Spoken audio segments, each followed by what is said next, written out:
Hi crypto fans, we are here on the last night of the Coinsbank Crypto Cruise and I have my good friend Didi with me. Didi is better known as Didi from the Bitcoin family, but I let Didi do his story, how he got involved in Bitcoin and the things he did to get more Bitcoins. So do you want the short version or the long version? You can choose, Didi, you can choose.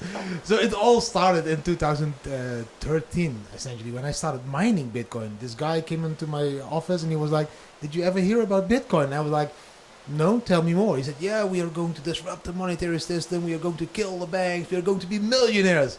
I said, okay, that's all what I want. So yeah, that teach me.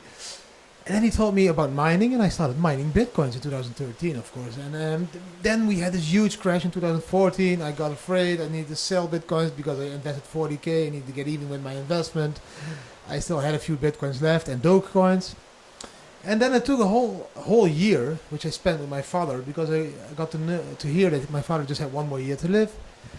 He was diagnosed with cancer, and so I spent 2015 totally with my father. I went living home again with my family, and just support him 24/7. At the end, my father died in 2016, and you know, I had to arrange the funeral and all that stuff. I had two companies. It was up to here. I had a burnout, and I need to change life. So I decided to start traveling with my family. And during those travels, in the end of 16, people started telling me again, "Do you know Bitcoin?" I said, "Yeah, I've heard of Bitcoin. I mined Bitcoin." Oh yeah, I don't want to talk about it now. You know. I'm in grief of my father and everything, but Bitcoin kept like following me all over the world, like Vietnam and then in Australia and then again in Bali. And in Bali, my friend from the Netherlands called and he was like, "Didi, do you still have your Bitcoins? Because they are flying up." And I'm like, "Yeah, we'll watch tonight. I will look at it tonight." And in the evening, I came back to the hotel and I checked them, and they were slowly increasing in value. And I was like, "Wow." Googling, checking all the forums, people started talking about it more and more, so I quickly realized that the revolution was starting. So I went to my wife and I told my wife, what do you think if we go all in Bitcoin?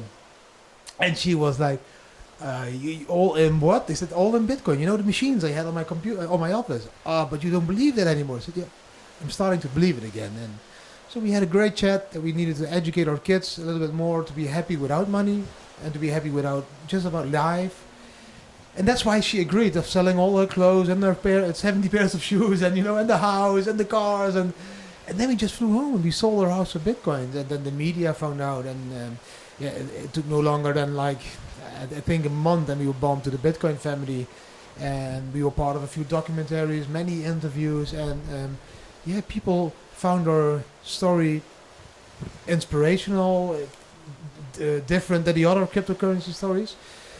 So that's how we became the Bitcoin family, and that's how I ended up again here on the Coinsbank Cruise now with you. Okay. You told me this week, Didi, and also when you were in Sofia, that you're planning a world trip for 2 and 3 years. What are the plans? What is your goal that you want to reach on that trip? What I discovered in the last years of traveling is that most people get into this industry for the wrong reasons. It's not bad to make money, but it's bad to step into an industry because you think you become a millionaire out of it. It's not bad to become a millionaire, but you have to keep in mind the fundamentals of the Bitcoin and the blockchain. In my opinion, this is including the excluded into this monetary system, and to protect ourselves from the corrupt systems of confiscating our money. That's not possible with Bitcoin. You know, we have the power back, and we have all the control we need. And so I found out that it was not entirely true for the whole crypto space. So, and then I decided, I felt very happy when we started giving to other people, to poor people, where we traveled, we started to give some Bitcoins and make other people happy. And that made me very happy. And then I decided with the family, you know what we are going to do? We're going to travel the world for 3 years. We're going to search some sponsors. And then we're going to travel and just show the world what Bitcoin and blockchain really is about. So we are going to visit charities. We are going to visit conferences, you know, corporate events, Bitcoin events. We're going to screen a documentary that is going to be made about us by an award-winning team. And this documentary is going to be screened at those events. We do a Q&A with the family where people can ask us, how have you been traveling and living solely on cryptocurrency? We're going to do Bitcoin challenges where we hide a Bitcoin somewhere in the village, and then people need to solve clues, and by solving the clues they will find the location. The one that finds the Bitcoin can own the Bitcoin.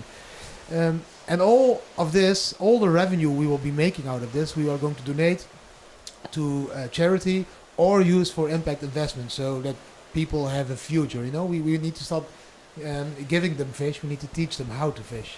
And this is exactly what we need to teach the people now, how to use Bitcoin and blockchain, and how can they make money with this for the whole future. So this is what we want to do now. Yeah. Okay. So guys, we're gonna help as a company, Didi, to make this happen, this world trip.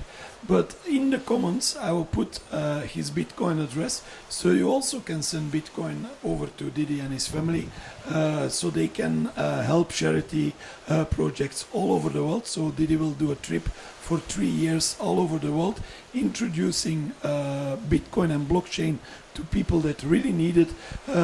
As you see, for example, Venezuela. Yeah, the deflation of the money is so bad that people really need something like Bitcoin to keep their money, because the money is worthless there. And that's basically what Didi wants to do. And even in countries where there is no money, he wants to help the people learning to know that, because even if they don't have money, a lot of people have a smartphone, and Didi is basically learning them how to use that, right? Exactly, how to use a smartphone and accept cryptocurrency donations. People need to understand that if I'm living in the Netherlands and I'm trying to send money to somebody in Zimbabwe with a bank account, it takes 5 days and it costs like 20% or something at the end, because if you use Western Union, it's 10% to send, 10% to receive. In Bitcoin, it takes like a few minutes, and it's like almost no fee. So this makes it easier to help other people on the other side of the world for us. And that's the revolution in my eyes. And we are going to film everything. We are going to share everything. We are going to do everything very transparent, so people can see everything exactly. How much do we receive? How much do we give? We film it. You can see it in the Bitcoin wallet addresses. We are doing everything open. I'm not doing it to become a millionaire. I don't even want to become this millionaire again. I'm going to do and show the people very transparent what we are doing, and I hope that we can create a huge Bitcoin family movement where people start to care and share with others again. And aside of that, you can still make money, of course. Yeah. So guys, the Bitcoin is bullish again. Donating $5, $10, $20, it's not much. You will not feel it, because in the next days you will already win it back with the course that is going up. So please go to the comments, copy paste the address, and please donate some money for charity. Thanks for following us, and thank you, Didi, to be here with us. Nico, thank you for inviting me. Thank you for doing this all with me, and thank you for being a friend, man. It's just beautiful how crypto community brings people together like you and me. Yeah, it's our pleasure. Thank you. That's how we are going to win the revolution. That's true. Guys, see you. Bye.